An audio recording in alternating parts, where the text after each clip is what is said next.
Yesu ameinuliwa, mtazame. Yesu ameinuliwa, mtazame, utapona. Yesu ameinuliwa, mtazame. Baba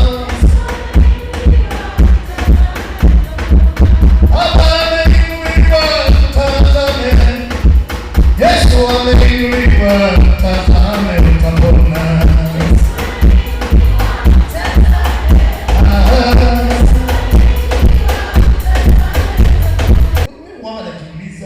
Kama si laana hujaoa na unalipwanga pesa alafu uko broke, na wakati utakuwa na watoto wa sita, alafu ongezee bibi na uongezee kwa kina bibi na uongezee shida za kwenu pia na uongezee shida za kanisa, maana pia lazima ziwe. So utahesabu milioni watu wapotee. We must break the curse and we shall be free in Jesus' name.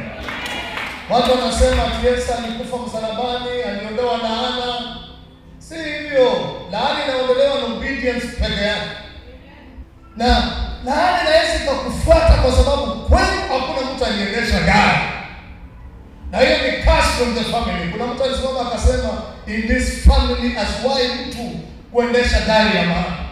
Yaani unafikia mlango ya gari, mlango ya gari inapohepa. Basi Mungu anaambia watu sometimes, kimbilia madhabahu. Hii madhabahu itakusafisha. Hii madhabahu itafanya utoke chini ya laana fulani, uingie katika ulimwengu wa kiroho ambao mwanadamu hajawahi. Wewe mtu ana connection, lakini ikifikia inaimba dini inaimba, laana inavuta hiyo connection. Unaenda unafikia kitu karibu, laana inajitokeza. Ile dini inaharibika. Ulizaliwa wakapata apricot, wakaiconnect na madhabahu ya kinyumbani. Ile kama wakaniuza, wakaichikia wakiongea, wakaionewa nywele style isiyofaa. Mashetani na miungu za kinyumbani zitaitika kwa ajili ya maisha yako. Lakini hiyo laana haina sababu. Ile matamshi itamkiwa na haina kuribasi. I shall not fight in Jesus' name. Hautakuwa wewe tena. Utakuwa kiume.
Kuna watu expert wa kulaani mtu. Huyu hautawahi. Mtu aliyekulaani kama ako hai abebe laana zake. Na kama amekufa afufuke. Hakuna kitu kitu zake basi afufuke.